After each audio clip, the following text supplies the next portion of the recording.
All right, welcome to episode 169 of the Zenspath Entertainment Network Podcast. I'm your host, Jeremy Powers, and joining me this week we have Steven. Hello. And Chase. Good day. Everybody else decided they had better things to do. So by the time you're hearing this, it'll be Easter for some people. For everybody else, it's just Sunday. So enjoy either way. Hopefully, Happy Zombie Jesus Day, everybody. We'll be talking about a zombie movie later today, so that kind of fits, I guess. Oh, man. So, all right, let's jump straight into what we've been doing so we can get this show on the road, because we have a surprising amount of news to talk about this week between the three of us. So, Chase, we'll start with you. What you been up to, man? What you been doing? So been playing Samurai Warriors Spirit of Sonata still. Nice. But I also decided to play a little bit more Metal Slug Tactics. Bought it a while back, didn't really get into it too much. Started playing it again. I don't know if I really like the game though. Ooh. Like I just don't know. Like it kind of like the whole point of like tactics games, or like what I'm used to with like turn-based tactics games. This is just completely like different in like a weird way. Where like that reminds me, they did show the trailer today for Star Wars Dark Company, and it's basically what if Respawn made an XCOM game. So yeah, I'm excited for that one. I'm excited for that. And then Shinoa actually just started playing a game called Crown Wars, I think, or something. And that's basically like medieval like knights and stuff and XCOM. So I was like, yeah, sign me up.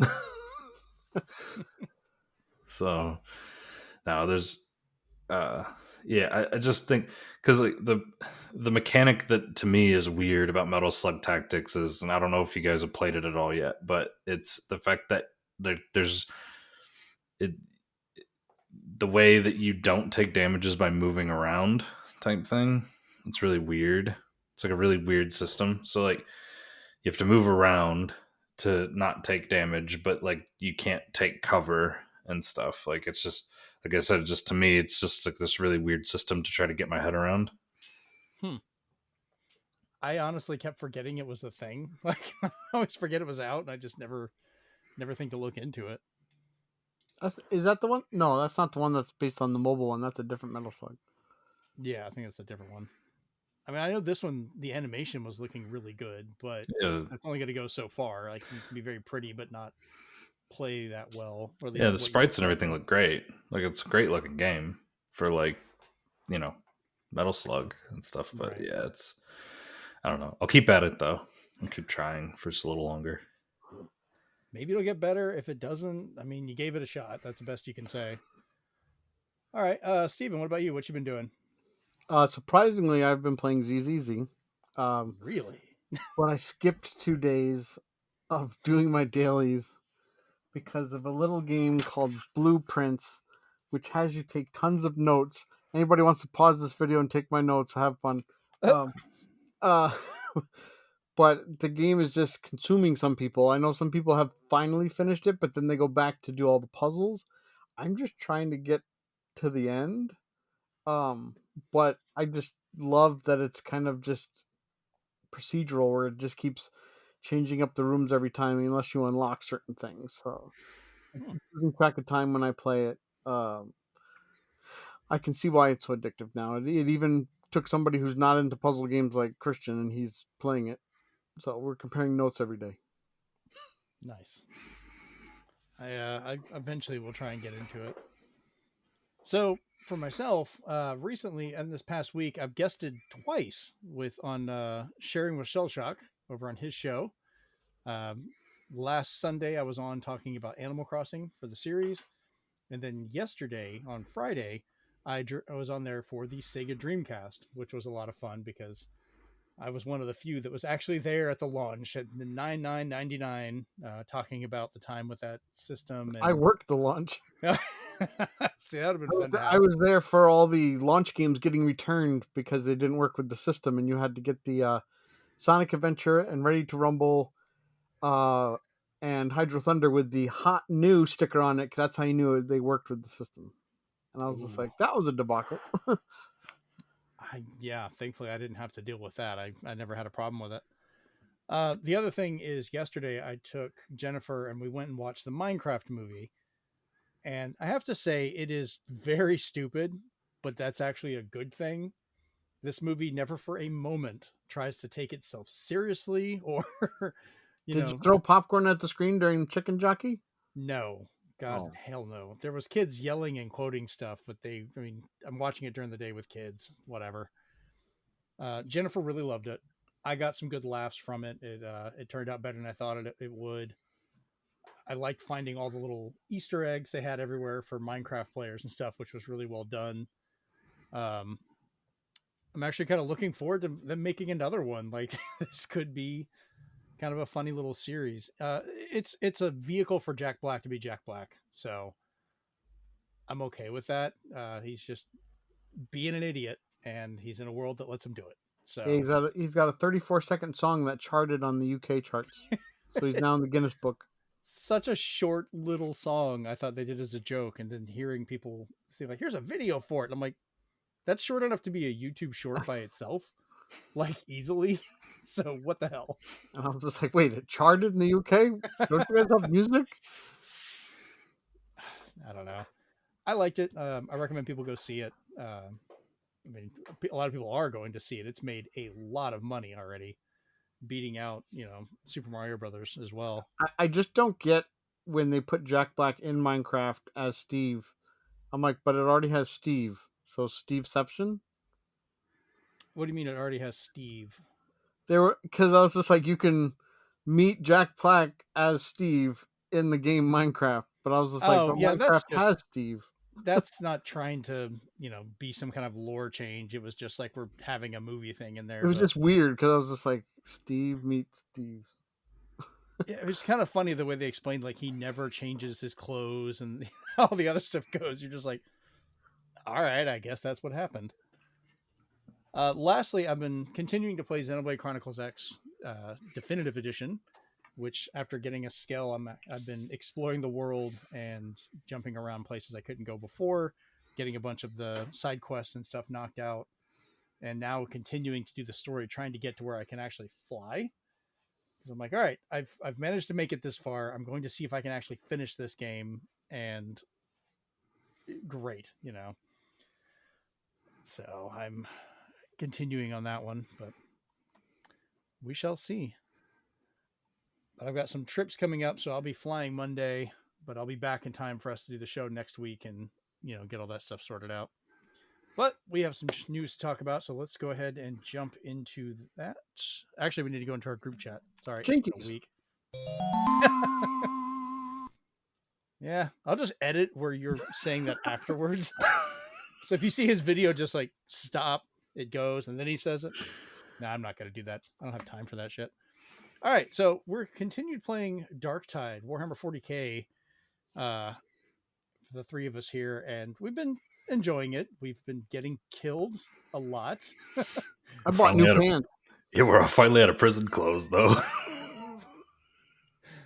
Yep. I've got a bigger knife. We're just finding out that anything with 2 notches we can't do yet. Yeah, we're trying. Anything with 1 notch we can do. We get really close with the 2 notch. We're just getting our ass. We're not used to bosses side by side just taking a chunk out of all of us. Yeah, we need to kind of spread out, I think, when we're doing that. Or it's looking for 4 people and it's just the 3 of us playing. I don't know. We're probably going to give that another try tonight, so we'll see what happens. The CPU is doing God's work, though. Say what? The CPU is doing God's work. It's just unfortunate when he tries to revive you and gets hit and then tries to revive you and then gets hit. And I was like, why don't you learn to just run away? Yeah. At some point, we need to try and give the co-op play or the cross-play in Baldur's Gate 3 a go, so we'll see about that here soon. Probably do that tonight. Maybe. I have to make a character. Can I just carry over I wonder if I can just carry over the character I already have. I think we should all make new characters so we're all on the same playing field. Fair enough. We shall do that. So we'll talk about that more next week of how this went down. That'll be like, we never played anything. We just sat there for 3 or 4 hours just making characters. And watch each other make characters. Yeah, we probably should have done that ahead of time. Whoops. All right, let's jump into the news. All right, so we have the Nintendo Nintendo Mario Kart World Direct, aka Big Commercial. We got a lot of information. A lot of it we already knew. A little bit of new stuff. There's still a lot of confusing questions. The big debate that I don't even care to go into is people asking, "Did this give you enough to justify the $80?" And I went, I don't give a shit. I'm still going to play it so much anyways, so I'm just going to get it and just deal with it. So, whatever. But It is a fair question. It is a fair question. I get that. But I'm kind of like, what would they have had to say? Like, they said a bunch of stuff, but I think for a lot of people that are upset about it, this being $80, nothing they say would have made them happy unless they turned around and said, "Oh, I think they wanted an introductory price. Yeah, which I think they're getting by getting the system and getting it included. That's your. That's what I'm doing. My Mario Kart's $50, folks. So I'm paying the 80 because I want a cartridge, but that's me. like I'll get if I know Nintendo games, they won't go out of print, so I can wait to get Mario Kart and just get the important things out of the way, like the controller, camera, system. Yeah, we'll talk about those because their prices have changed, but we'll get to that. So to start us off, the first little bit of the Mario Kart, we did see a bunch of the tracks, which they broke down by some of the circuits and things, which there was a couple returning ones like Wario Stadium, Shy Guy Bazaar, which is one I really liked, and a bunch of others. But one thing I did notice is Crown City actually shows up twice in the video on two different cups as a day and a night course. So I'm wondering how different they're going to treat some of these by different time of day and weather that they're not really showing us yet. I don't know if anybody else kind of saw that. I think Wario Stadium would be a muddy mess if it rains. Right. Go ahead, Chase. I think in the direct they said that it's like the time of day is like dynamic or whatever, so every track's gonna have like day-night cycles. I think that's if you're just doing free roam. But the fact that they actually specifically had that as like two different icons and two different cups, one during the day and one during the night, I was like, that's different. And we both could be right. There could be certain tracks that are, set up a certain way or can cycle between them. I'm going to start a petition. Bring back Baby Park. Baby Park at night in the rain with everybody just grinding on the outside rail. That's all we would do constantly. Baby Park with 23 people. Yes. Oh my God. Talk about Destruction Derby. It has to be a much larger Baby Park. More people in a smaller park. Oh no. Were there any of the tracks that stuck out to you guys? I had a couple that kind of interested me, but I didn't know, which ones you guys saw. Just for what I saw through the treehouse and such, I am excited for, I think it's the DK Spaceport, just because there's a cyber DK throwing giant barrels at you. So it's taking something new instead of just like, hey, there's flame pits or piranha plants. It's like, no, there's a giant cybernetic DK out to destroy you. So nice. I'm looking forward to the Boost Cinema because I'm liking the kind of old style movie design they have and the different effects as you're jumping through the film. So I'm curious how that one's going to be, as well as what the hell does that look like if you just drive up to it? Is it like just a big film moving around? Like, I'm very confused about that. It seems like it should exist in its own thing. Ugh. So, all right. So moving on from that, we had a bunch of the characters shown, which are way too many for us to cover. It kind of, if it shows up in a Mario game, you can probably use it to drive. That's the rule I'm going to use. We can have the uncomfortable dolphin riding a dolphin. That Nintendo had to have realized that looks bad. Like, just you don't lay two animals on top of each other like this and not expect somebody to have a problem with that. Did anybody notice that when they showed the penguin, they played the Mario 64 music and had the penguin drive off a cliff? Twice. I didn't hear the music sting in that. I just saw him jump. Like, yeah, everybody was just like, how dare you? And he seemed very happy this time. The penguin can never get away from the fact that he must be thrown off a cliff. At least he was happy about it this time. Otherwise, it's just, bye. Oh, man. So apparently a lot of the costumes are going to be in here, but I guess not every character is going to be able to wear costumes because it seems like just the main titled ones. Everybody else would be kind of almost feels like filler for the characters. Like you can't make the So crab or the cow or any of those have they had costumes. IGN go nuts with the character select screen, Oh Lord. and they said they seemed to confirm 50 characters, and they said people even like Lakitu has a different costume. Yeah, the ones that like Lakitu is considered its own character, like an actual named one, but like the cow, the crab, the dolphin, even like Goombas and stuff like that don't seem to have anything else. Like it'd be kind of funny to have little costumes on We them. know, I know for a fact, Cat Nintendo's going to Goomba. bend the knee and give us cow DLC. So. But like, why can't we have like cat Goombas? Like that was already in one of the Mario games. Add that in there. You know, at least give us different colors of some of them. The Odyssey pack. You just printed Nintendo money without even knowing it. Probably. I don't know. At $80, I kind of feel like it should just be complete. There shouldn't be a bunch of extra It's part stuff. of the expansion pass. I want to know how God. Goomba's driving. It's got no arms. I mean, there's people in the real world that can drive that have no arms. They just use interesting stuff with their feet. So I don't know. It's the ones that have no limbs whatsoever that make me wonder, like what the hell are you doing? Oh, but like once you have all the costumes unlocked, I'm kind of wondering what the point of the food that they talked about will be, because that's one of the newer items that'll kind of show up that you can collect. You know, because that one, depending on what region you get the food in, depends on what costume you get, which was kind of neat. But it's gonna be a limited amount of stuff you can get unless they find a way to spread it out. I kind of wonder how fast people are going to burn through that. So, who knows? The next thing I wanted to talk about was the actual multiplayer capabilities of this, which we had an interesting discussion before the show because Nintendo somehow, even with its own direct, was still not clear about it. That seems to be a recurring theme, unfortunately. Yeah, I'm noticing that. Nintendo's being very Microsoft in the fact they cannot explain shit. Up to 4 players locally on one system, and apparently it will be at 30 FPS, which, I mean, that's a lot of stuff to run 4 screens on one system. People are going to freak out, but that's pretty much how every Mario Kart has worked. You get above 2 players, it kind of cuts I paid down $80 for this. Yeah.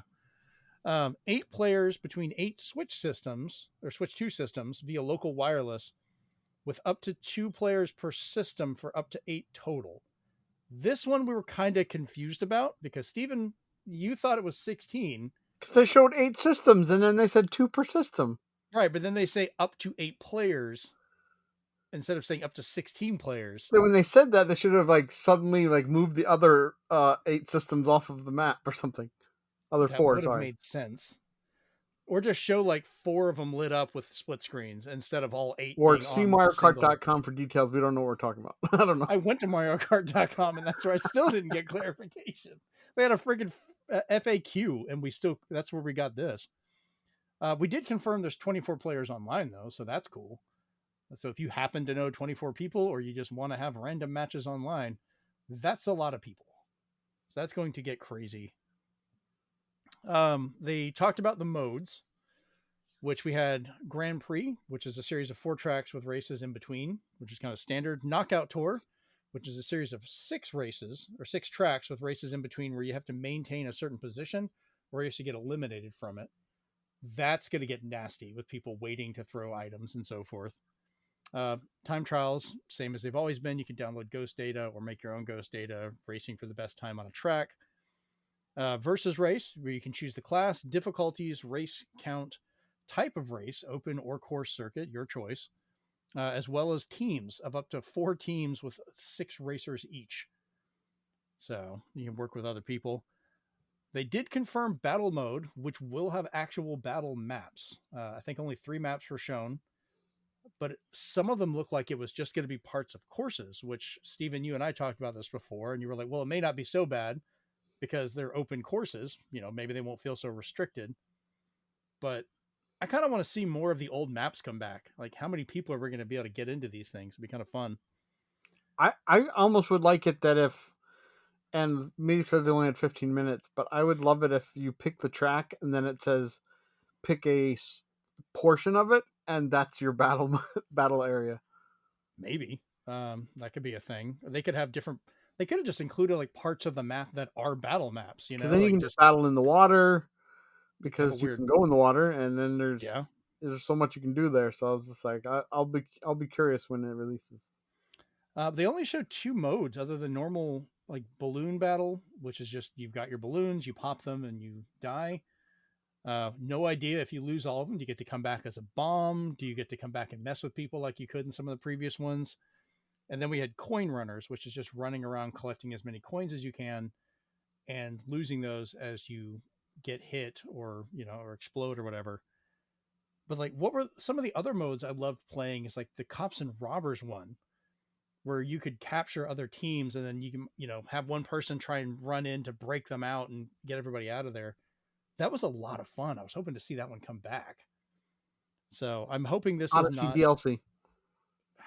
I really do not. If they put DLC in this game, though, with asking that cost, Nintendo is going to catch even more shit. I Part of really the don't. expansion pass. I don't think that should be the case. Like, I don't want like the expansion pass is a nice bonus, but they cannot rely as that on a crutch, but and still expect this. That's as bad as some of these games where it's like, we're going to charge you $60 for it, but there's a battle pass and all this other stuff. If you buy Mario Kart this year, you get the DLC for free. I think they need to come out the gate with a complete game. Like, they've kind of roped themselves into it. Especially like we need the modes and stuff in here. And then the last one they showed was Free Run, which has hundreds of hidden P switches around the map that you can use to open up challenges and missions. There's hidden coins to find. No idea what those unlock. And then there's also question block panels that you can find during races or as you're exploring that you can land on, which I also have no idea what they do. We just know that they're there to be found. But so at least there's, content you can deal with, like for single player as you explore about, which is good. Steven, you want to tell us something about the items? Yeah, so surprisingly, they brought some back, and they also, of course, they brought some back, but they also gave us some new ones that have double-edged swords. We have a coin shell where you can throw it and it'll leave a trail of coins in its wake and blow up into a group of coins after a while. You can also get bumped out of the way and they can take your coins. I wonder There's if you the could use ice that flower, to, like, set up which a is trap. just like the fire flower, but cooler. I would like to note that my notes say like a fire flower, but colder. Damn it. Hammer, which I think is going to be the cheapest one. Throwable hammers that will stick in the ground to block players for a few moments. I was just like, oh boy. That's kind of great. Like, you might be able to like put a chain of those in front of someone to like block them from getting. That's like a petrified banana. Or a shortcut. Yeah. Which will probably be my favorite. Mega Mushroom, become giant and run over all the other players. Because everybody loved doing that with the lightning bolt, but now in a surprising turn of events, you can be a bigger size. Mm-hmm. I also wanted to point out, when they show Toad using that, the cart and the Toad that's driving it's a throwback to an old Japanese only version of Excite Bike with the little cart racer where they're actually in that little buggy. I was like, that's kind of neat to see that come back. But anyways, carry on. And I do hope that when they get bigger, like, their voice changes so you can be like, there you go. They gave the feather, while it doesn't give you a cape, but from the first Mortal Kombat, yes. Thanks for that, MK. Returning from the first Mario Kart, this lets you jump whenever you want to avoid obstacles, weapons, or find shortcuts.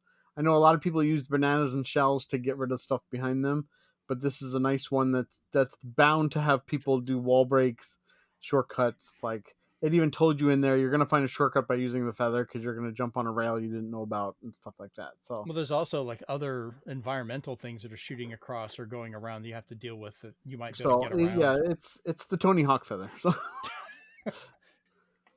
surprisingly, thank God you don't have to actually balance when you grind. Surprisingly, they're going to use a character again. So, even while Boo gets the race, King Boo gets the race, and can probably throw out a Boo.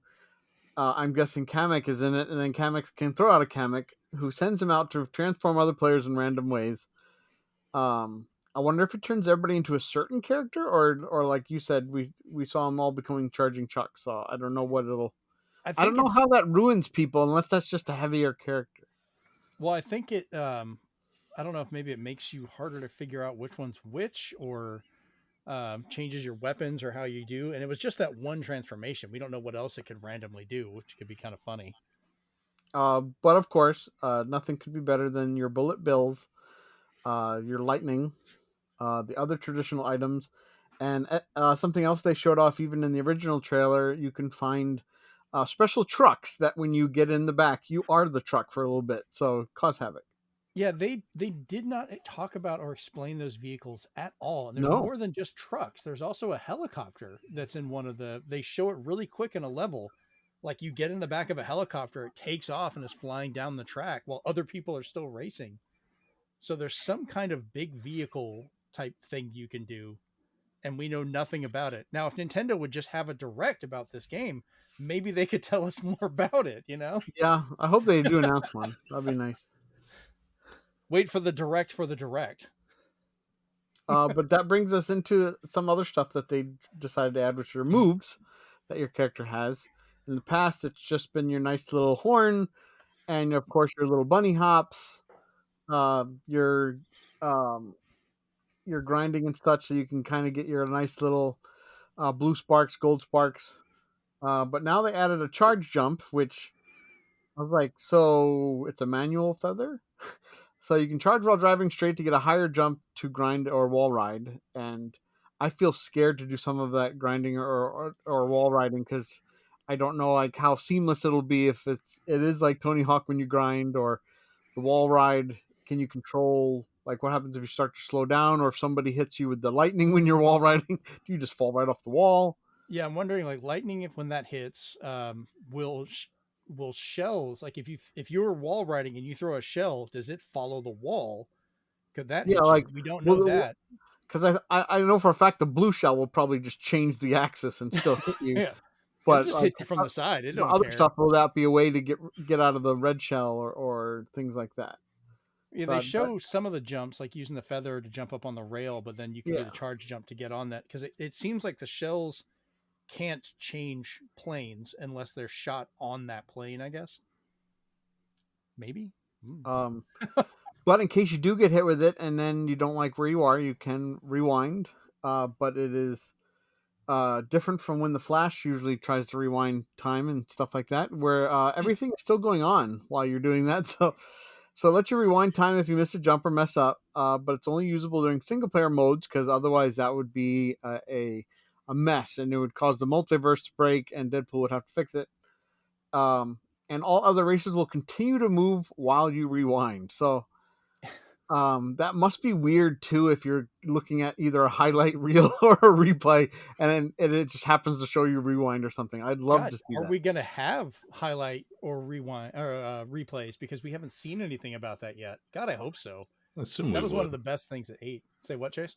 I said I assume we would because 8 had it and it was really fun. Yeah, but like they have been known to bring in a mechanic and then not return it later. Like, we had double people in Double Dash and we never saw that again. They like doing that a lot. I think that's kind of what happened like with the anti-gravity in 8. We're not seeing anti-gravity anymore. Yeah, we're just seeing racing transformed. I'm sure just calm down, guys. I'm sure Nintendo will have a direct and they'll clear this all up for us. That is true. Thank God they'll explain all of this when that comes up. Yeah, that'd be good. But yeah, with the rewind, that made me think a lot about initially with the Forza series, because that was always really nice if you're just playing by yourself. Like, oh, I messed up, I'll rewind it.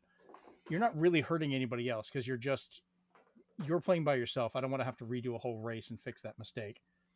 And I like the fact you can use that to practice, but it is very interesting that nothing else stops. Time's just like, yeah, what are you doing? Everybody else looking at you are like, "What? Okay." They were very clear. Like the guy was like in like 5th place, and he does the rewind, and it's like 24th place. Like, oh, you better do this for practice and practice alone because you are not getting anywhere. Right. But some other stuff that I think Jeremy found out by doing frame by frame. He's an engineer. Trust him. I want to mention this first one because it makes me sad.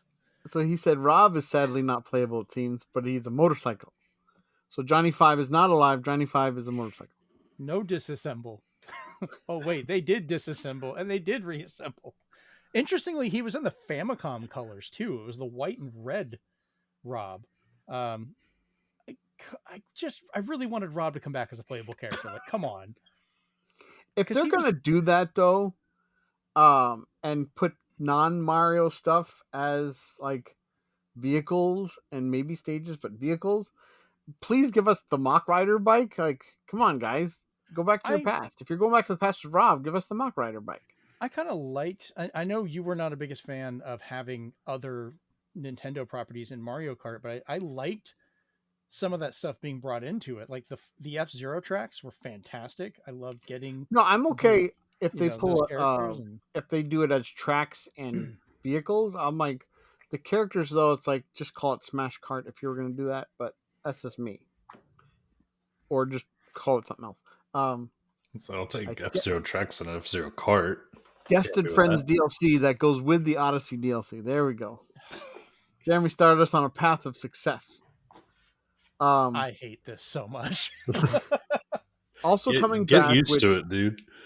also Nintendo's coming run by back, an which is accountant good, now. which is very good because I ran a huge Mario Kart race with friends and coworkers.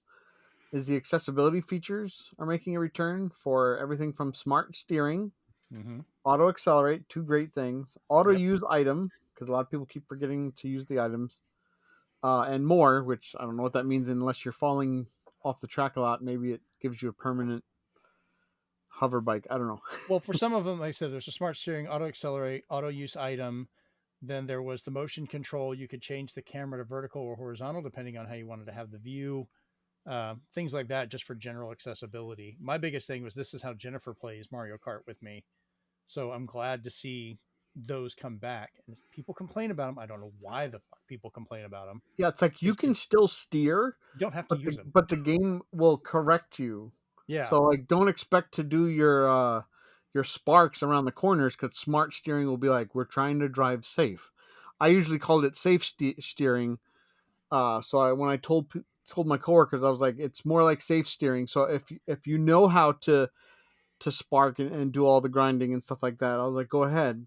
But if you don't, leave smart steering on if you're new to this and you want to just target people and accelerate and stuff like that. So it's got a lot of modes, which is nice. I like the photo mode, especially with friends. I really want to play with it. So that they showed some more, and that you can just take a regular scene and kind of manipulate the character to look at you, make a face, or look somewhere else, or look at each other. So, they're finally embracing the photo mode. Go ahead, Jeremy. So there's one thing that we talked about I wanted to bring up, and this was where they showed the original lineup. You can find a billboard that has the original Mario Kart lineup, and they had the modern versions of the characters there taking the photo, and I put that up on the Discord, and you were like, hey, but that's the wrong Donkey Kong. But the theory is Donkey Kong Jr. becomes the Donkey Kong we have now, and the original Donkey Kong became Cranky Kong. So that might be Nintendo kind of confirming that theory. Well, I saw another video that said Donkey Kong Jr. is Donkey Kong the second, and what we're seeing now is Donkey Kong the third. But then, and I won't say anything, they spoiled a character in Bonanza that has everybody confused as hell, and I won't tell anybody unless you look it up yourself. Out on purpose. So Google it if you want to find out, but otherwise your Donkey Kong lore is going to get flipped upside down. Shit's about to get weird. And then lastly, they finally showed the actual functionality of people sitting in the same room with the Switch 2 camera by having it align with each person's face, that you kind of do almost like an iToy, but you kind of pick where the portrait's going to be. I'm honestly impressed how well this seems to work. And then it adds your face to the icons for up to 4 people. And then when they get hit, the thing goes around. So that if you're people who don't like to be on camera, they can move it over to like a painting somewhere and be like, I hit the painting or something like that. So I know like not everybody likes to be on camera or likes to see their face. So I like it that you can kind of just pick something. Right. It doesn't have to detect a face in order to play. You can just say, I picked this thing back there, or I picked my dog or something like that. So I think that's still going to be neat. Just sit there and don't move. I still think it's going to be used also for like OnlyFans, which are going to get people to get banned. So be careful out there. of who you friend on the Nintendo Network.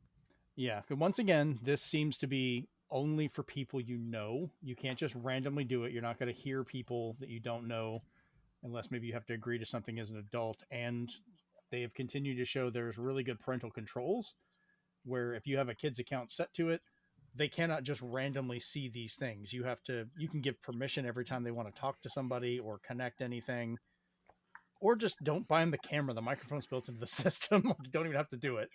So, All right. So, in regards to this direct, I wanted to have a quick little letter grade because I'm Wait, there was a direct? Yeah, we're gonna have one. Wait, we did. So let's go ahead and give us a letter grade for this thing. Chase, we'll start with you since you seem shocked there was one. I wouldn't. I don't know. I'll give it a C. Like, it's like what they showed looked all right, but I don't feel like they gave as much information as they probably could. And they ended up and it seems to be a recurring theme now where it's just like we kind of end up getting left with more questions than answers sometimes. Like, I don't know. I know we don't necessarily need to get into the discussion about it, but I definitely don't know if they showed enough to appease people's minds with the price hike. And I don't think anything they could have shown would have done that, but well, yeah, I'm sure that there's just some really unhappy cunts out there, and that's fine. But fuck them. Who cares? But I think there's some genuinely reasonable people that are probably like, is this really worth $80? And I mean, but and I was questioning something like, is this really worth $80? But I mean, it doesn't matter. I'm going to buy it anyway. So at some point, right. But yeah. Steven, what about you? I also give it a C for commercial, because I put my head down while listening to it. And by the time I looked up, they're like, "Thanks for watching," and I was just like, "Now back to our regularly scheduled program." So, I thought it would be maybe 20 minutes, so they could I don't know, show us the box art or something. Just show us something other than just game. Goodbye. And I was like, that was a commercial. So, but just like the direct, no pricing. Okay. Yeah. So for me, I'm also going to give it a C for confusing, because they left us with so many questions, which I know they're not going to be able to answer all of them. You don't want them to go into every single detail of what's hidden in the world and things like that. And they did explain there are hundreds of things to find with the question blocks and the P switches and stuff like that. Like, there are things to do, and I'm glad to have that.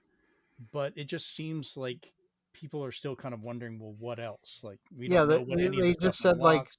You can go online, but what do the lobbies look like? Do you still vote on the track? What does all of that look like? There's a lot of like you said, here's modes, balloons, coins. Okay, moving on. Yeah, what else? Like, they didn't name a single of the battle courses, so I don't have the names for any of those. We know what they look like, kinda. Little details like I absolutely love how they do the mini map when you're exploring the world. It is such a cool angle of how it actually shows an overview. And you better hope you notice that, because they said nothing about it. Do they ever show it? Like, you can see the world doing things around you while you're driving. It's like, that's amazing. Good thing I happened to catch it on my second watching when I was paying attention. Like, we're so focused on these things, we catch more of it. And we watched the Treehouse Lives. It's like they should have taken a page out of Sakurai's directs. Mm-hmm. And when he was adding stages, they would show every stage, and he'd be like 48 in total. Or he'd show all the character select screen, and he'd be like 60 characters. Like, just show us that real quick. People will pause and find out for themselves, but just quickly go through that, and then let everybody else get the views on the video and dig for the information from the pictures, not blurry pictures, but pictures. So, I would have loved to have known, here's how many characters, unlock more with costumes or something, or here's how many tracks you start with. with with more you can unlock, or just unlock Rainbow Road. We don't know if that's the only one you're going to unlock, if we have every course to begin with, or if Rainbow Road is the only one that you get. And some people are wondering, like, is Rainbow Road going to be just one course, or is it like another, map that you get to open up, another part of it? Could that be like a hidden thing? We have no idea. Whole That'd be nother cool. GP. Chase said not to worry, that they're going to probably announce it direct soon. So. Yeah. Of course, they're going to have to. Yeah. All right. So I'm already okay with the $80 price tag. I'm going to, because I already know I'm going to buy it, and I'm going to play a shit ton of this game. Like, that's just going to happen. Oh, yeah. I'll play it with my family. I'll play it with friends. I'm going to play it online with you guys and with other people. I will get the money's worth, but I still would like to know what all is in this. Like, leave some surprises, but actually explain the stuff you're talking about. Because, like, I'm really hoping there's not just those 3 battle modes, because you've had such great ones before we could access that are just missing. Yeah. Are we only going to have 3 battle maps? Because they weren't clear on if that's all the maps we get, or if we're going to be able to use the courses for maps, which I was concerned about, because they did that in Mario Kart 8 the first time, and I hated it. But then Steven pointed out you can kind of go everywhere, so it's not so restrictive to just a course now. But like you said, Odyssey DLC, they'll have New Donk City as a battle map, and yeah, $9.99. I swear to God, if you bring this into this world, Steven, I will be so pissed. Magical Rachel powers activate. Don't you dare. Rachel is a unique one we don't need to add to this. There's only so much this show can bring into existence. All right, so that's enough with the Mario Kart. We've given it all C's, so we know that it's gotten, it's a 3C course. We don't know how many CC. We don't even know how many CCs we can do. 250 CCs. Yeah, people who said the game was running slow, I was like, they're probably doing 100 CC. Well, they've been showing 100 and 150. They have yet to show if it even has 200. So I'm like, you couldn't even show that in the menu? Like, anything? Like, we don't even know what the menu looks like. 300 no, we know the menu. They showed it. 300 CC DLC. There you go. Will come as a free update once you buy the Odyssey DLC for $9.99. Damn it, Steven. Let's move on. God damn it. All right, so surprise, everybody. The Elder Scrolls Oblivion remake was leaked by the developer Vitros on their own website on accident the other day. So the game is officially a remaster and not a full remake, with a nice increase in visual fidelity, switching over to Unreal Engine 5. New models, environment with good comparative screenshots that they also leaked, because they were, I guess, going to show this off fairly soon. So we should be getting this probably within the next few months even. June 8th, they'll probably show it off. Probably, because I think they've got an Xbox showcase coming up. Yeah. And nobody will be surprised. The weird thing is, like, they've only shown anything Xbox related for it. Like, even the boxes are just Series X, and then there's like a special edition that's on there as well. So this is one of those I would kind of be surprised if it didn't get a PlayStation 5 release as well, just because Oblivion was on there before. It just feels like it would be kind of a weird one to keep exclusive, which Microsoft sometimes does, but they're doing what Nintendo is terribly picking up the habit of being very vague with information that should be just out there. Just tell us. Don't make us guess. Or you can be Microsoft's like mastered the art of being very vague. Nintendo's the one that's picking it up now. They're so good at being vague, I'm not sure if they're good at being vague. Or you can be like my wife. As soon as I told her about this, she's like, why not Morrowind? That's true. Morrowind, God, that's a lot of content to go in, and they would have to voice so much shit, and people would just be like upset. She said, so? Just text. I tried, and she's like, so? Get it done. Okay. I don't know. I'm kind of excited to play it. I liked Oblivion when it first came out. I think I agree. Morrowind did more weird stuff. Like, you could that one I always remember, like, you could, if you went off a certain direction at the very beginning of the game, you could find a wizard that was dying who had like a spell book, and like an idiot, if you read the spell book, it would just launch you in the air because it was a magical spell to jump. And I was like, oh, that's amazing. But then you get to realize you had no way to land and you would just fall to your death. And I was like, this is minutes from starting the game. And I'm like, wow, there are consequences. So, but hey, we're going to get Patrick Stewart back maybe in this one for Oblivion. Bring him back as the king, maybe. Yeah. So, are either of you excited for this? Like, would you play Oblivion again, Chase? Probably not. Steven? No, I played the version on my Echo. I'm good. Fair enough. It was Skyrim. Oh yeah, it was. Same thing. Yeah, we need another Skyrim remake, guys. Let's just get that going. Yeah. Wait, I'm holding up for that one. Jesus. At this point, I'm kind of wondering which one's been redone more, Resident Evil 4 Get or a Switch 2 Skyrim. edition so it uses the mouse. There you go. Oh, God. I'm kind of curious if Skyrim's going to run better on the Switch 2 if you just put the cartridge in. You run around in your Link outfit with the Master Sword. I got to give him credit, though. The HD rumble in that game was phenomenal for picking locks. Like, it was amazing. So, all right, let's jump back into some Nintendo news. And Steven, I know you wanted to talk about some of this. I'll let you start it off. Then I'll probably end up explaining more stuff. So if you aren't confused yet, we're here to confuse you some more.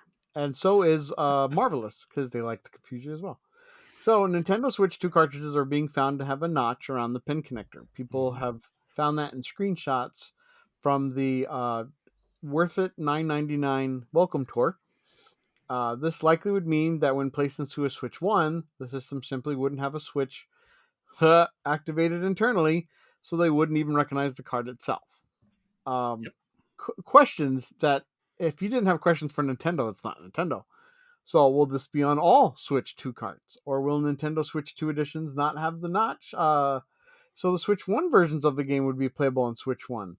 That question was confusingly answered by Marvelous. So they said, for their upcoming Switch 2 release of Rune Factory Gardens of Azuma, they said, hey, guys, this is going to be on a red cart. The entire game will be on the cart, so it's not a key card release. All 64 gigs are taken for Rune Factory Guardians of Azuma.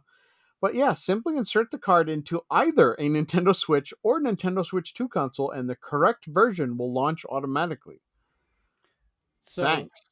Yeah, for this one, I'm kind of wondering, like, so there's certain games like Metroid Prime 4, I kind of think is going to function like this, or if I take the cartridge, put it in the Switch 1, I'll be able to play the Switch 1 version, because it seems like there's not going to be much content separated between them. But I'm also thinking Tears of the Kingdom, Breath of the Wild, Kirby, Forgotten Kingdom, those may be without the notch, so they will not play in a Switch 1 because they have extra content and affect the saves differently, which I don't know how that's going to go back. And this kind of also ties into something else I didn't notate here, but a lot of these Switch 2 games are losing the listing for supporting online backups. Like, you cannot back up the game saves for these Zelda titles and stuff like that, which kind of makes sense, because if the system's going to recognize it as a Zelda, you don't want those game saves mixing up. Which my youngest son was like, well, why don't they just add another game save to Zelda? And I was like, probably not that easy. They'd have to figure out how to charge us for it. That'd be more DLC. What was it you said, Steven? I said they gave you another save slot. Yeah, but I don't know if they can go back I and still put that in think the that cartridge. I still think that if you're playing the Switch 2 edition, that one will cloud save as a Switch 2 edition, but you cannot pull your Switch 1 cloud save, which is what they specifically said is if you're playing the Switch 2 edition, you cannot pull back your Switch 1 cloud save. You have to transfer your save so it gets encoded correctly, I'm guessing. Not confusing. So hopefully they'll have a direct to talk about this. Maybe coincide with the Mario Kart Direct that they're planning. They can have a Switch cartridge direct and kind of just get everybody on the same page, which it'll be very helpful. I mean, if Nintendo had an app where they could send out information on a daily basis to kind of inform us on things, that would be a great tool to actually use. I mean, luckily they do. It's $9.99. It's called Welcome Tour, and you can buy it on launch day, and then you can find out all the questions for a low price of $9.99. God, that game's gonna probably Hopefully they'll have a missing Mario Kart information. section instead of a direct of Welcome Tour that says, "Welcome to Mario Kart. Here we're going to teach you about the game that is either installed on your system or you plunk down 80 beans for it." So it's like, okay. I'm gonna buy that one day one because I'm an idiot, but I want to at least try it out. So I will let you know how I that like information goes. funky stuff. I have Game Builder Garage and I haven't built a single game, so I'll buy it too. I've messed around with that, and it is getting an update to support some of the new features of the Switch too. So I'm looking forward to that. Yeah, that'll help with the mouse. Yeah, the mouse, I think, expanded memory, so you can do more little things with it. Be kind of cool. So yeah, the so many questions on the Switch 2 are not going to be answered until after June 5th when we get our hands on them, and we can actually answer questions by testing shit out. But don't worry, Nintendo decided they are going to answer some of your questions. No, they didn't. Well, our next story, they answered some questions. The next story, they didn't have a choice. But I'm surprised they gave us this information as well. But Steven, go ahead and jump us into that one.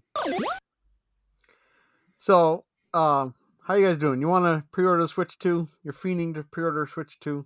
I kind of already have. So they put out a press release. So basically, they just gave a sheet of paper out to everybody. Wait, you guys can't pre-order Switch 2? Get out of here! How come you haven't pre-ordered yours yet, Chase? I'm not Somebody's going on vacation, and your price is like 2 Switch 2s. So anyway, yeah. Good point. So Nintendo Switch 2 will officially be available for pre-order in the US, at least, on April 24th.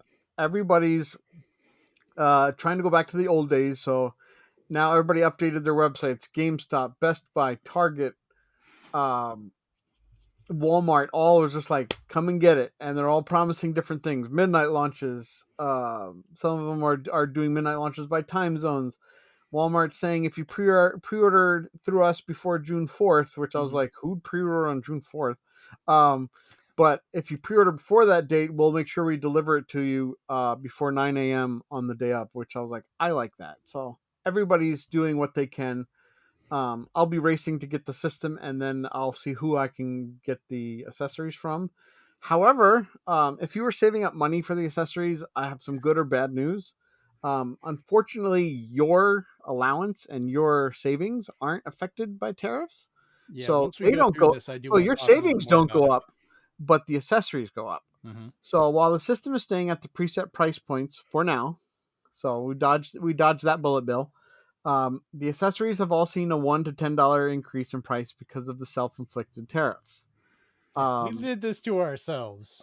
Damn it. Lately, the last two that I've seen is that Street Fighter Amiibo will be going from $30, $29.99 to $40, $10 increase. And the Zelda Amiibo, these are all launch day Amiibos, going from $19.99 to $29.99. Yep. GameStop had updated their prices, but Target has now taken down all their listings as of today. So I mean, as well as Best Buy and Walmart still showing the lower price, it's probably only a matter of time because you cannot pre-order these until next week. Right. That they'll have rectified the prices. So everything else got a little bump to a big bump. So the Nintendo Switch 2 Pro controller got a $5 bump, so it went from $80 to $85. The Joy-Con 2 pair is the craziest one. Can now went from $89 to $94. So now it costs about as much as a DualShock 5 or DualSense. That's the joke. The Joy-Con 2 charging grip, which is different from the one that comes with the system, has gone from $34.99 to $39.99, so that's $5. The Joy-Con 2 strap, in case you lose the ones you have, went up $1, $12.99 to $13.99. The Joy-Con 2 wheel sets for the Mario Kart Direct that's coming up went from $19.99 to $24.99, so that's $5. I'm using motion control. You have the Nintendo Switch 2 camera, which is in 1080p, unlike the poor Piranha Plant, which will be 480p, guys. So get both if you want, because I really wanted that Piranha Plant, damn it, but not anymore. But the Nintendo Switch 2 camera is going to go from $49.99 to $54.99, so $5. Remember, on that one, you may have a camera that it supports already, so I might end up using the camera I use for the show to just plug into my Switch 2. Because of what it can do, and it's got a fan in it and all that good stuff, the The Nintendo Switch 2 dock set is now gone from $110 to $120, so that's another $10 hike. Nintendo Switch 2 AC adapter, in case you want one to plug in during basketball games, went from $28.99 to $34.99, so that's $6. And then the carry case and screen protector, which I think you can kind of wait until you see one you like, but their official one went from $33.99 to $39.99. And they have an all-in-one carrying case that just looks like it would fit a GameCube, is going from $79.99 to $84.99, which is insane for a carrying case. That thing better be made out of Kevlar and be able to play out of the case. I gotta say, getting a couple of the Switch all-in-one carrying cases I've gotten before, they generally are actually really well made with like molded, like hard material inside to hold everything in place. I'm still going to wait myself for. I go with a specific company for my screen protectors that use tempered glass, and they're great. They don't warp, they don't do anything, and they've been on everything from my Steam Deck to my. I didn't put it on my PlayStation Portal because it doesn't deserve it. But I put it on every other system that had a portable screen, and I've never looked back. So I think eventually, when things get more civilized, I feel like there'll probably be a drop in price, or if some of these don't tend to fly off the shelves. I know some of them will. Some of them will just be either thrown in with gift cards or some kind of bonus deals with retailers. I see that happening. Yeah, but that camera's gonna be a big one.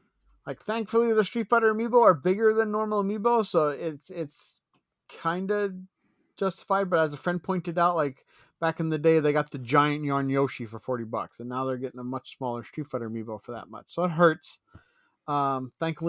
Thankfully for me, it means I only need to get one of each, because it's not like Smash Brothers where I wanted one to display and one to play.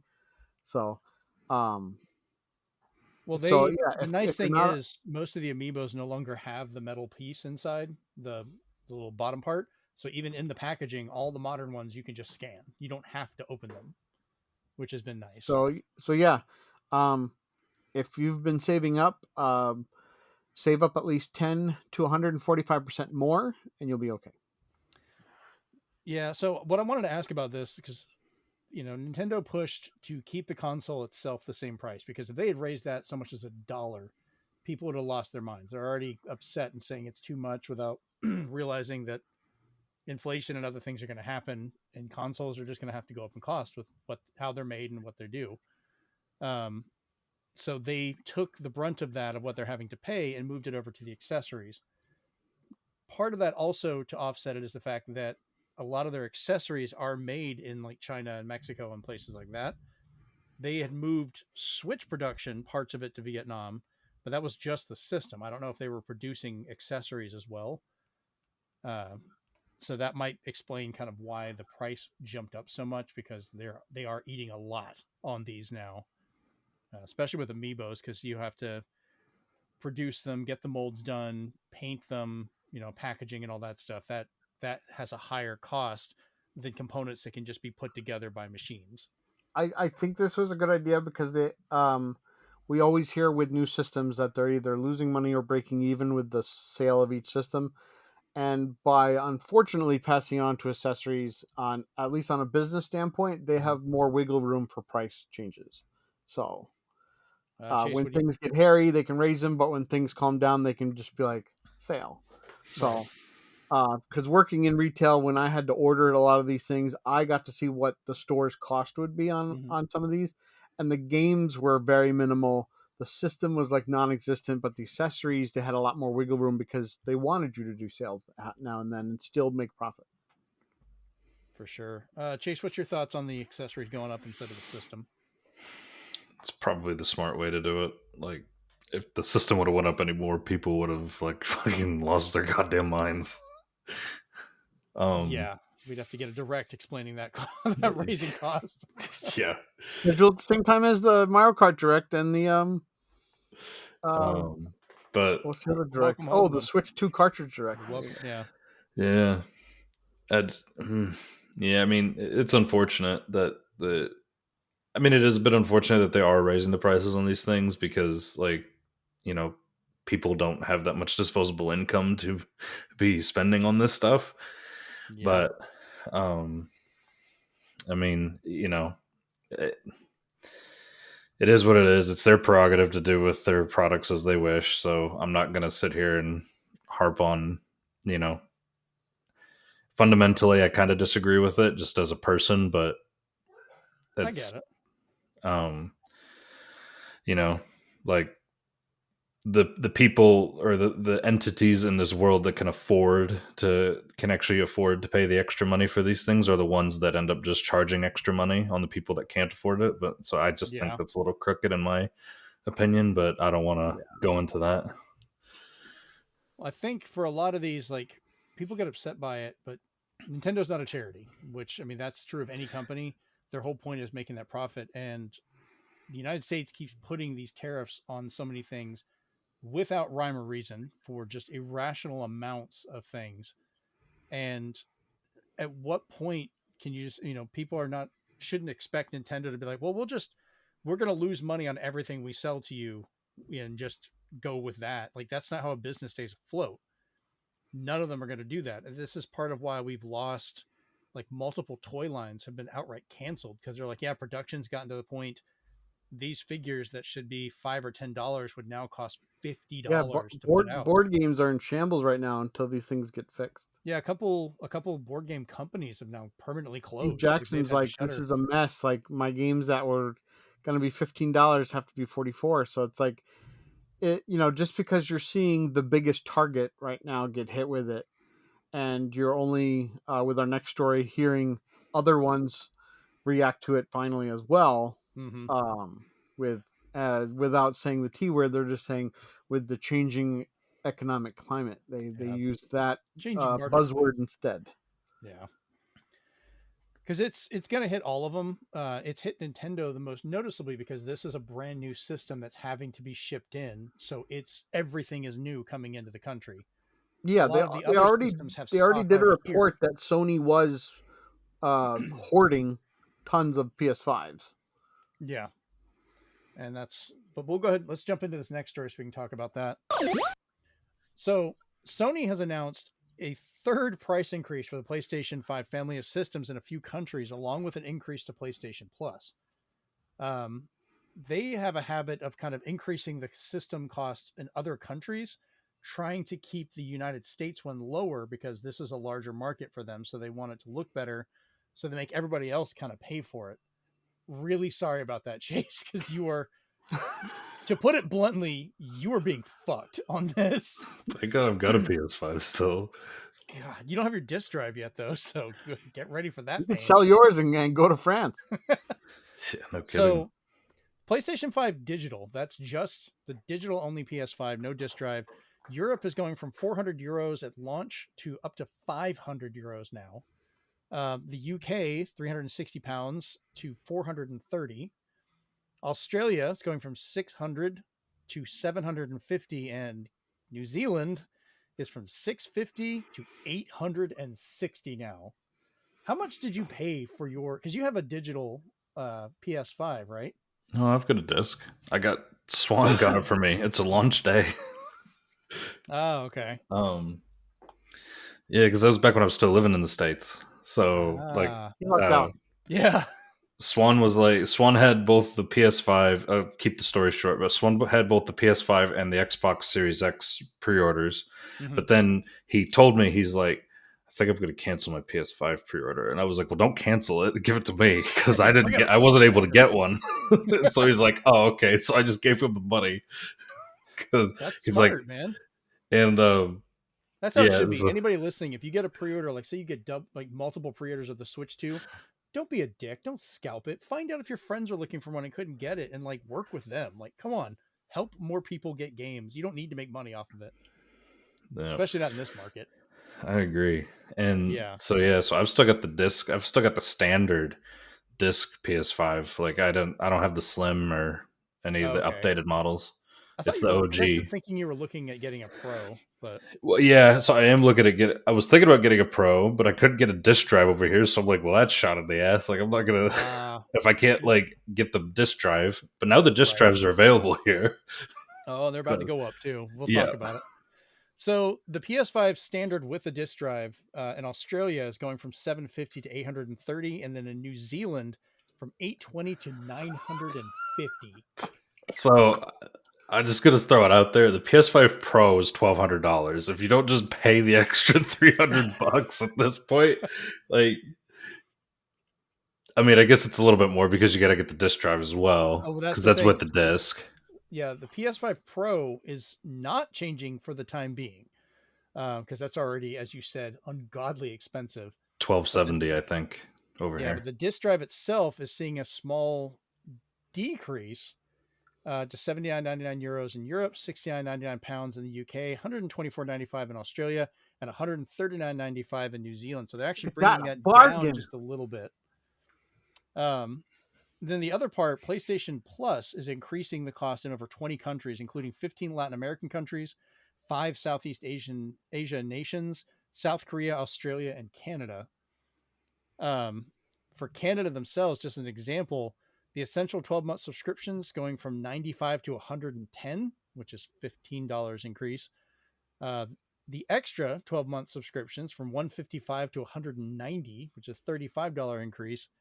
And then the premium 12-month subscription is 190 to 225 for the year, with a $35 increase as well. So all of you people complaining about the Switch stuff being 80 for the full family plan, nah.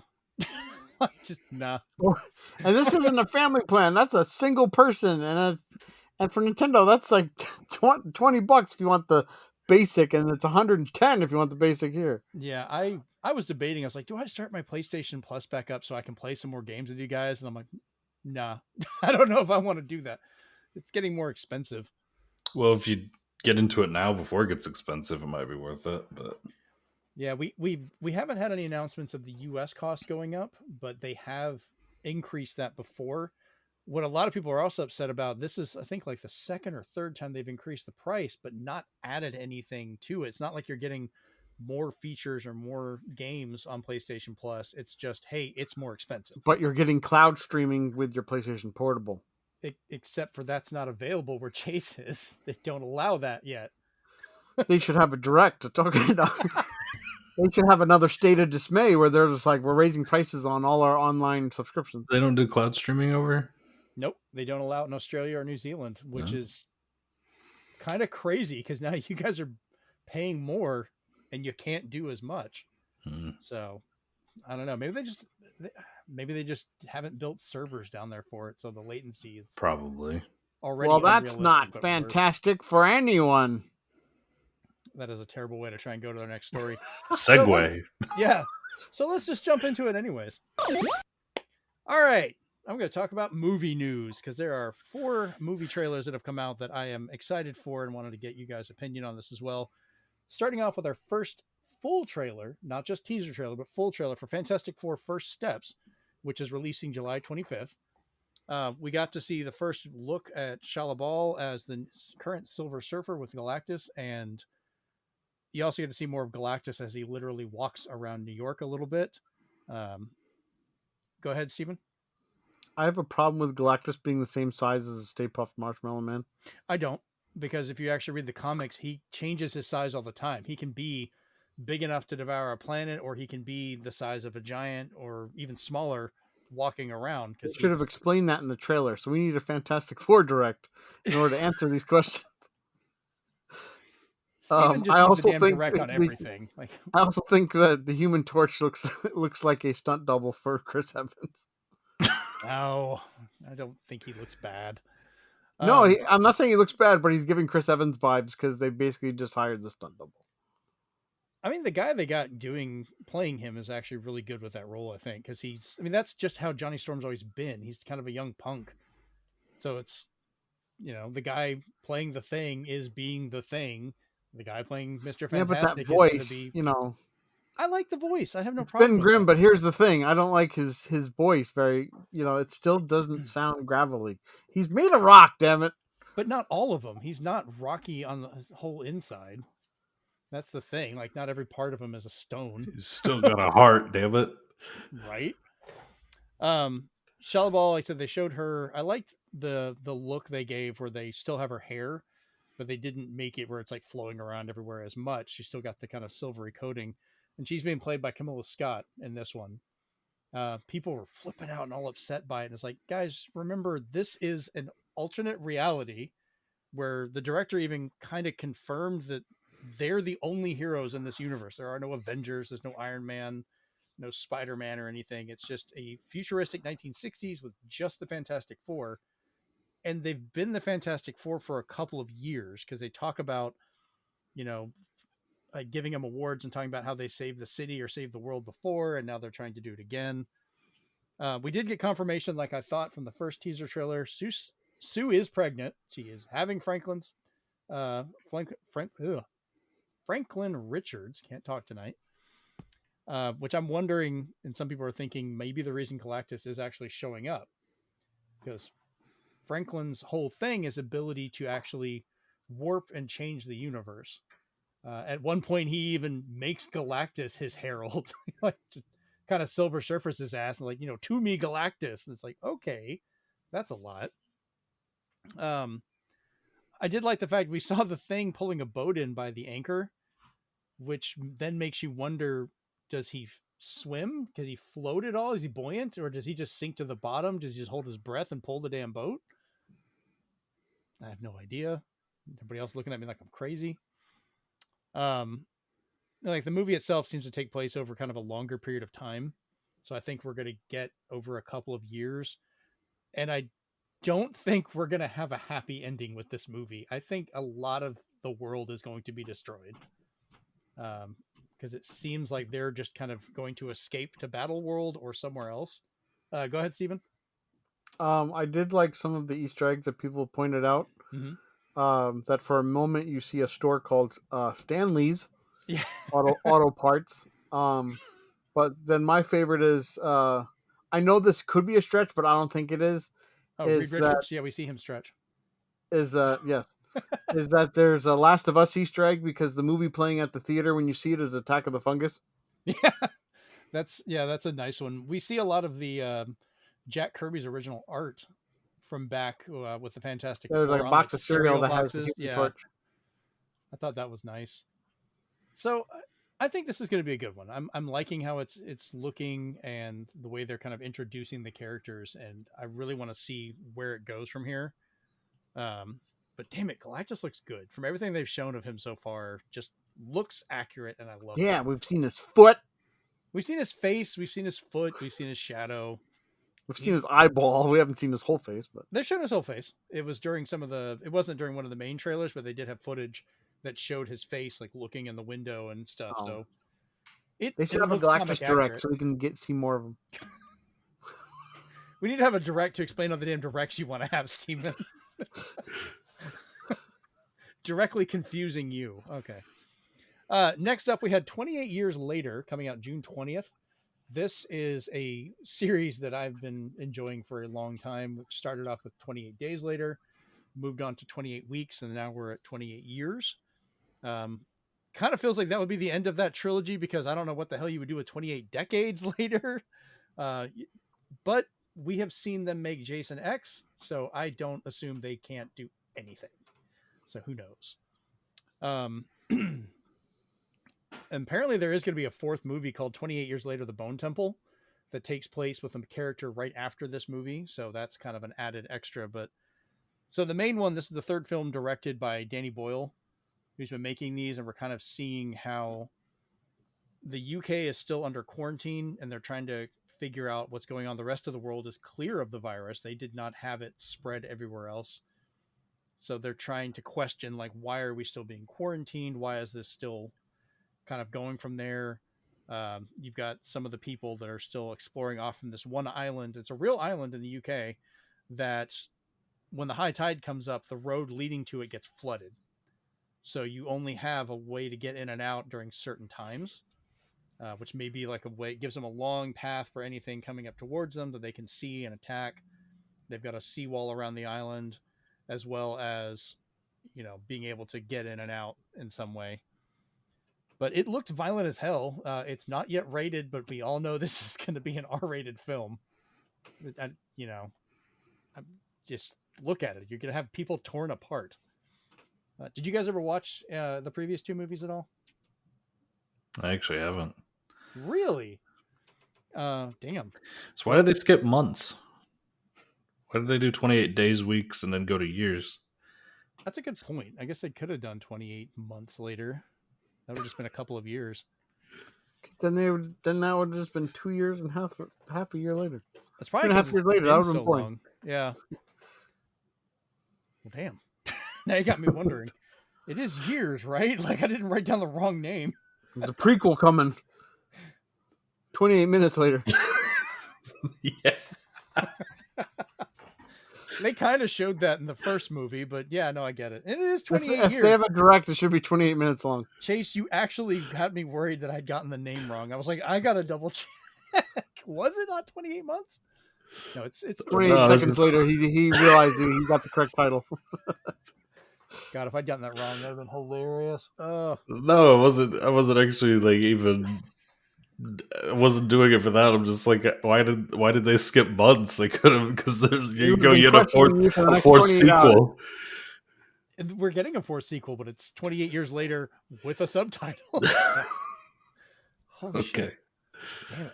Well, Stephen, you pointed out before the show that they are apparently getting a re-release of 28 Days and 28 Years Later on Blu-ray, which I think great. It's finally coming as like a 2-pack because for the longest time, because it is coming back to streaming, it has to, so people can get ready for this.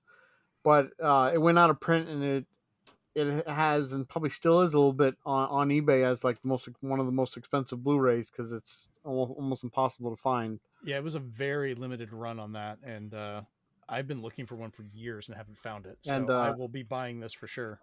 I did like in a recent interview that he said that the fast-moving zombies was inspired by the dogs from Resident Evil, not the zombies from Resident Evil. Because when he played Resident Evil, he's just like, the zombies are never scary to me, but the dogs were frightening because they were so fast. So he's just like, that's how I'm going to make my zombies, and the rest is history, which I was like, that's kind of neat when they get inspired by a video game. That is a fun way to do that. All right. Next up, we have Tron Ares coming out October 10th. We don't have any word on how this connects to the original Tron or, in my personal opinion, fantastic Tron Legacy. I liked it. But it seems the virtual world has found a way to bridge over to the real world, and they're wreaking havoc on everything. You see them like use the bikes to like cut a cop car in half, and use different ships flying around and stuff, as everyone's trying to figure out what in the hell these are, because nobody seems to know. We have no clue on the time between this and the previous or original film, so we don't know if it's been years, weeks, or in Chase's case, months. We don't know. You've made me question all time, Chase. This one's going to have Jeff Bridges, Gillian Anderson, Evan Peters, and Jared Leto, along with others. I don't know why you added a frowny face to this, Steven, because... Obviously he doesn't like Jared Leto. He's going to say it's Tron time. We give him crap about it, but he got paid more than we're ever going to know just to do these movies, so I can't blame him. He did terrible films and got... I'm the weird one that when I saw Tron Ares and then I saw what the plot was going to be, I was like, so is this Pixels, but just with Tron? That would be better. Somebody has to use that idea and do something right with it. Ouch. Oh, I finally heard Jeremy say something bad about something. Pixels was fucking horrible. Damn. That film. What did that film do to you? It fucked Qbert, literally. What was better? What was better, Pixels or Ghostbusters Answer the Call? Ghostbusters Answer the Call.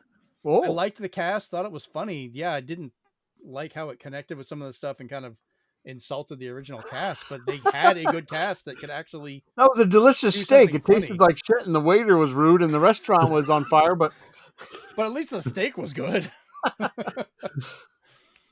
Oh, man. And the last movie I wanted to talk about was one... I saw this trailer a few weeks ago. We hadn't had a chance to talk about it, and I was very worried about this film when I first heard about it. I still am. I'm not after seeing the trailers. The Naked Gun, coming out August 1st. So the reason I was iffy about this is I was originally hearing this was a remake, and I'm glad to see it is not. This is a continuation of the Naked Gun film series as well as Police Squad, which they have Liam Neeson playing Frank Drebin Jr., which I really want to know where the hell did he come from, because given Liam Neeson's age, that is going to be a weird backstory. But so they had, the trailer of him pretending to be this little girl, and you see him take the mask off, and it's like him as a full-grown adult dressed up as this kid, kills a bunch of people. But it was the scene where he's talking to the memorial picture of his dad, Frank Drebin, and he's like, it's me, Frank Drebin Jr. I'm, wanting to make you proud.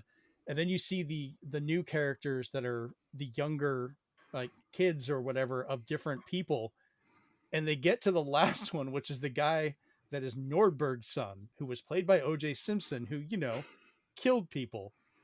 And the fact that he looked at the Glove camera, didn't fit. Say what? The glove didn't fit. But the fact If they I had had the done guy, it, this is how I would have did it. yeah, the guy stopped, looked at the camera, because everyone's saying like, "Oh, I miss you. You were so great." And he's like, "No, like I'm not doing this," and just walks off. And I was like, "Okay, this is good. This is not going to pull back on that." Go ahead, Steven. Because I do want to see, like, because this was a teaser. Mm-hmm. I do want to see a full trailer, only Agreed. because I want to know, are we still getting our kind of like shotgun visual gags and stuff? Because I so. feel like that was a staple of Police Squad. It was a staple of the writer that worked on all of that, from Airplane to even Spy Hard and stuff like that, where there was always something going on in the background you wanted to see as well as what was going on in the front. And when you said I don't know where the hell he came from, the only thing I can think of is that scene where his partner's just like, "Sex, Frank?" And he's like, "No, not right now." All I think about is the full body condoms, and maybe it didn't work somehow. The Naked Gun films are absolute classics. Every one of them are hilarious to me. And if you ever get a chance to watch Police Squad, do it. It is great. But there are some skits out there that, if you don't think Liam Neeson's funny, there are some skits out there, I think with Funny or Die, where he's trying to play somebody who works in like a supermarket and such, and it's amazing, because they're like, "No, don't do it that way, do it this way," and then he's just like, "Why?" And "Tell me more about my character and why his daughter's dead." And he's like, "We never said anything about that." So, there's some great skits out there. He has a pretty good comedy career, like even just being like just showing up as a weird character and stuff, playing himself or other people, and it's been surprisingly well done. I think he's been in a couple rom-coms too, so like he's done it before. I watch him every year in Love Actually. Yeah. It's like, I remember, like, I wasn't a big fan of the movie Ted, but I do remember seeing the scene where he's talking with him about the tricks are for kids, like, are these actually for adults? Like, can I have these? And it's just like way too serious with how he's doing it, which made it funnier. And then the fact he returned them, going, "I can't have so these." it's good they got somebody else who can deadpan. Yes. That was important. Yeah. And I know it was a teaser. I agree. I'd like a full trailer as well, but they did have parts of it, specifically when they were looking at the pictures. There is a lot of stuff going on in the background, and they were kind of shotgunning the jokes, because every picture was a joke. Like the one guy had like his half-eaten donut was on the memorial instead of his badge, and things like that. So the potential is there. I'm not as like, if they had just tried to remake it, I don't think it ever would have been right. I think everybody would have kind of watched it and be like comparing it to the first one. Yeah, it's because I just watched a mini documentary about like Mr. Magoo and stuff like that, where it had some of the same writers writer who worked on Airplane and who worked on Naked Gun and Police Squad, which that guy's been genius with his jokes and such.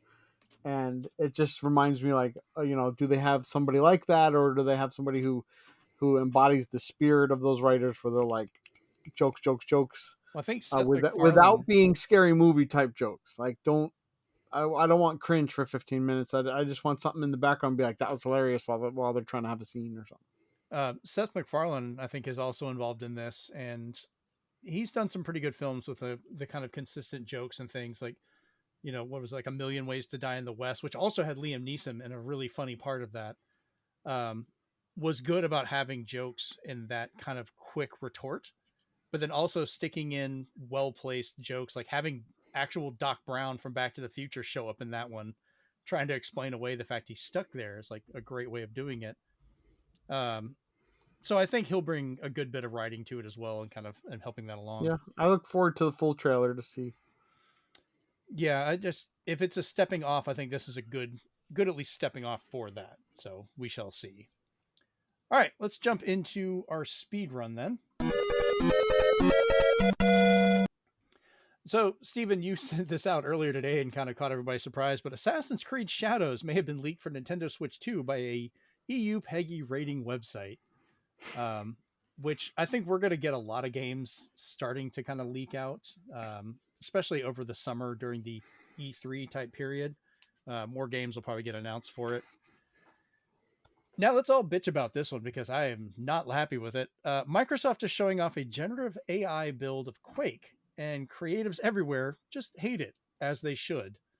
The game, and I'm air quoting the shit out of this if you're listening to this, was their proof of concept that a title could be generated in real time for a player via AI, and it was just a confusing mess. They couldn't even get out of the room. Sometimes they could, sometimes they couldn't. Like an idiot, which is what AI is. Yeah, but it had no creative side to it. Impossible geometry. You'd look at a wall, there's a door, turn a little bit, come back, door's gone. Go into a door, find yourself in a room with no walls. You turn around, the door is gone. Turn around again, and things just keep appearing and disappearing. There was no consistency to any of it, and I just like, Microsoft, what the fuck are you doing? Like, just don't do this. I would rather you just make PS5 games than build shit like this. Go ahead, Steven. So today people found a hilarious loophole where the AI gets confused. It's called playing it. So do you know when you want to know if somebody's in a certain movie? Mm-hmm. So there's this unfortunately named movie for AI's sake called Heat. So if you capitalize it, if you ask Google, is Al Pacino in Heat? They'll be like, no, he's not in Heat. He's not a dog. And they'll give you a huge explanation that he's not a dog and he's not in Heat. Because somebody wrote, and somebody took a screenshot saying, is Marlon Brando in Heat? And they're like, no, he's not in Heat. He's dead and he's not a dog. And AI's like, are you stupid? We just want to know if he's in the movie. God. Yeah, that's the problem with AI is it does not understand context. It feels like Nintendo uses them to get their press releases out these days, but with the amount of misinformation we've been getting and confusion. Or the FAQs are done by ChatGPT to confuse more people. God, yeah, I still have the fact we're not 100% sure either way of how many you can actually play in Mario Kart with local wireless. If we're legit confused, we both cannot figure that out. But I don't see, like, I get it. They're trying to do this to prove a concept, but gaming should be something that people create. Just like any work of art, story, movies, even board games and things should be created by people to express what they're trying to say, not some computer trying to do it. You know, it's hollow and pointless to me, and it just takes away from people's jobs and lessens the human experience to me. Chase, you were talking about shit I don't like. This is some shit I don't like. I do not like AI at all for any kind of creative use. Use it for what it's intended for. You have large amount of data, you want to process it to make it more understandable. Fine. That is a good use of AI. Like, I love the ideas of people using it to translate in real time. That's a great use of AI. Quit trying to fucking make games or movies or other bullshit with it. Like, no. Bad Microsoft. Chase, you look like you want to say something or laugh at me.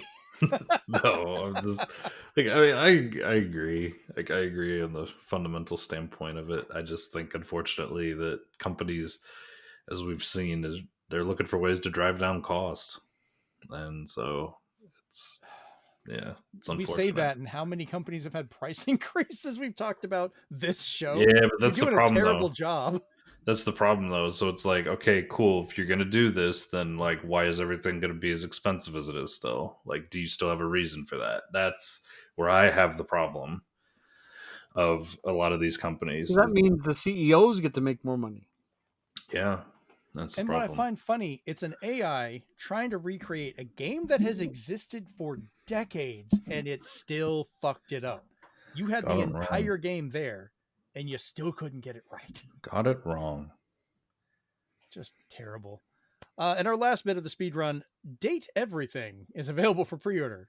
So check it out. Steven, go ahead. For anybody who's like iffy about a dating sim, I can only say that I'm getting this solely for its premise, and two, it is shaping up to be a voice actors cornucopia for what you want to see all your favorite voice actors, what they'd be voicing so far. I can only reveal what I've found out so far, and you have Troy Baker will be a treadmill. Alex Lay, who's the character in Persona 3 Reload. He's going to be some kind of dark overlord. I'm wondering if he's just like a video game console. We don't know yet. Yeah, you can date the Johnny console. Young Bosch, Mr. Trigun or Power Ranger himself, and Laura Bailey will be playing piles of laundry. And then they just revealed yesterday that Matt Mercer, of all people, will be playing a D20 who comes to life. So that seems very fitting. He should either be that or like a D&D book. So I was like, you know what? Usually these are for me are just, I don't know, either out there or for a specific group of people. But this one is just so out there. I was like, I have to. To have all these voices in there, and then to people who showed like the voice cast really quick. I didn't want to look through all of them because I didn't want to get spoiled. But the ones they just at least told me about, I was just like, I'm sold on just that premise. Let's go. And it's Team 17, guys. So it's like the game comes out in June, but then the physical will ship in August. So it's like, check it out. For sure. And it's kind of funny. I didn't even intentionally mean to do it, but putting it right after the AI story, because this is a game that is so good because they did not use AI. They actually have all of these voice actors and did this crazy, ridiculous idea. And somehow it's going to make sense because it's actually put together by people. God, it's going to be such a weird mechanic. You can be like, I had sex with a D20 today. It's going to be so odd. I wonder if they're going to break it down to like, you can date the right Joy-Con or the left Joy-Con. Like how they're going to figure that out. Who knows? Is this coming out on anything other than Switch? I actually didn't even look. PS5 and Switch and Steam. So I just ordered it on Switch, so everything else doesn't matter. All right, let's jump over to the big question.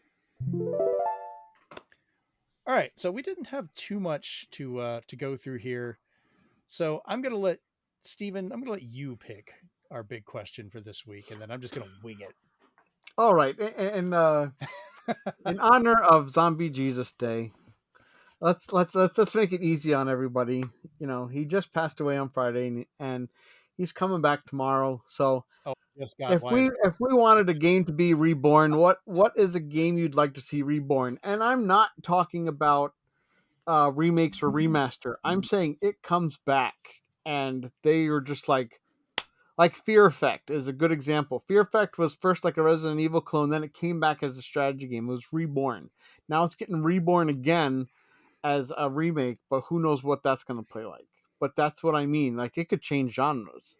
So, for me, I saw something like Lunar come out, and you can still choose between the original and remaster. And to me, that game got reborn because they didn't get any of the original cast. Everything had to be re-recorded, and that got me worried. Like, I never want that to happen to Snatcher. I'd be like, just pull a Konami like Konami does with Metal Gear right now and use the original recordings and just, get the master tapes. But honestly, I guess if I had to think of something, I liked when Sims was more controllable, like Animal Crossing. And I feel like they only did that back when there was hardware limitations. So I feel that it could be reborn for consoles again. And yes, I know this is during the age where the mouse is coming out for the Switch too, but I really want to just control the Sims directly. And it's, it's kind of like how I liked playing Kessen better than Dynasty Warriors, because Kessen, you had the strategy element. But then if you were like, I really miss swiping at people, you could shrink down to one of the generals and fight. Mm-hmm. So it's hard to say what I want to have reborn, but sometimes what they did in the past due to limitations, I want that to come back, but in a better, more capable light. All right. Chase, what about you? That's a tough one. If you need another minute, I have an answer, but Well, Swan just brought up Kessin, and I'm like, fuck, I'd love a new Kessin. Like, that'd be amazing. So he just inadvertently fucked me over in this weird way. But because that was a good one. But wait for the Kessin Direct coming soon. Yeah, far out. That'd be amazing. The Reborn Direct comes soon. That was Capcom, I think, that made that one. Wasn't No, it? that was still Koei. Was it Koei? Okay. Yeah, I think it was. Which one was what's the one that Capcom made? Didn't Capcom make like a They made warrior? Sengoku Basara, Yeah, that's right. which then became a fighting game, so it was Reborn. Yeah. And Dynasty Warriors was in reverse. It was a fighting game. Fighting and then game. became Musus. I was like, okay. Yeah.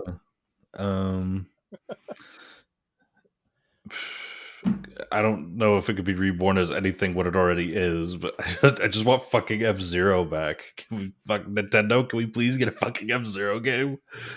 Like, I mean, the fact we're getting the GameCube one, at least, thank God, that's something. So we have GameCube and we have Game Boy Advance versions, but a whole new one would be great. Well, what if I don't know if you played this far into it, but because it's the weakest of the series so far for me, but in Yakuza 5, you have to do street races. So what if they made like a F-Zero kind of like a Yakuza, but when he gets into races, it's like a Cyberpunk, but he races. Otherwise, you're just running around Falcon punching everybody. There you go. Falcon punch. There's Underground F Club. We don't talk about F Club.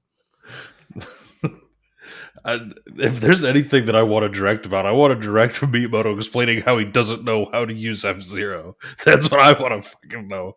It needs to be a two-parter because we need F-Zero and Star Fox. Yeah. Reborn. There's another one, Star Fox. The same universe. I mean, that's what's so confusing. There's another one, Star Fox. I'd love to see that come back as well. They should put Star Fox in No Man's Sky to make it enjoyable. Why do you hate what I enjoy? Every episode. Damn it, Steven. I don't want Star Fox in that. Yeah, that's true. Don't bring Star Fox down with the ship. Well, no, they did that in Star Fox Adventures. He actually lands and gets out of his ship, and then people. Yeah, but that was Dinosaur Planet with fox paint. Yeah, there was the other game on Switch that they had Star Fox guesting in. What was that one called? Star something. That was that Ubisoft one where you got to play with little ships. Oh yeah, you got to make the ships, fun. The Toys to Life one. That was kind of a cool one, but all right. So for me, because I guested on the other show earlier this week with talking about Dreamcast, I was thinking, you guys ever heard of a game on Dreamcast called Armada? Yeah. Basically, it's like a giant open world space that's a twin stick shooter that you could just engage your warp drive and fly. And like, it takes a long time to get to different places. Like, you have to actually travel in real time. But I was like, how big and how complex could this game be now on something like Switch 2 or any of these other systems, and being able to use the different controls and stuff with it? I think that would be a fun one to kind of bring back and renew. You could probably make it like a digital title. It wouldn't have to have a physical one to be. But how would it be reborn? Would it be like first person, third person, like Star Wars Squadrons? You could have the third person option. Like, it would still be an above view, I think, for a lot of it, but you would maybe be able to go down into first person to fly around during that. Maybe give it a little bit of, X and Y where you can actually move up and down, as well as instead of just being make it multiplayer up to 8 players on 2 systems. Yeah. But it was 2-player back in the day for split screen. So being able to do online would be really nice. Yeah. Up to 8 systems, 2 players on each one, up to 16. God, Nintendo really got confusing with that shit. We need an Armada Direct. We're just going to direct explain all the jokes we keep redoing. But yeah, the other one would be Star Fox for sure, which could kind of fit into the same mechanics of this one. But yeah, it's an interesting one. But I There you think go. Give us a Star Fox RTS. There you go. Like I love it when games get Kinda did reborn that. as long as they're not reborn on mobile. Yeah. Yeah. Don't bring it to mobile and then be like, we're bringing it to consoles and just port the mobile version. No, don't do that. That's bad. Just no. You can go Stop the other way. Good for you, but no mobile to console. So it's If I bad get enough we're getting mobile to arcade. if I get F-Zero to mobile before I get new F-Zero to console, I'll like denounce Nintendo forever. I could see the hate for that. All right, let's just end that out. It's just been an interesting one. So you can find the podcast wherever you listen to your podcast in audio form by looking for the Zenspath Entertainment Network podcast. You can also find us over on YouTube, youtube.com/Zenspath.com. You can also go to zenspath.com where you can find the latest episode, both the audio and video versions of it, plus any of our shorts that we put out. You can leave us a review if you want, or if you can. Like, share with other people, helps us grow with a lot of that. Leave us comments, answer the big question, any of the ones we have, or just let us know what direct you think we should have to figure shit out right now. What kind of, we want to know that answer. We have been looking for comments. It'd be great. You can also talk to us directly over on the Discord, which you can find at bit.ly/Zenspath Discord, or you can find a link over at zenspath.com. You can find us on multiple different places online, usually over on like Blue Sky for things. But beyond that, this has been episode 169 of the Zenspath Entertainment Network podcast, and we're out. Peace. Talk to us directly on Discord. Yep. Tune in next week for the direct to explain how to do that.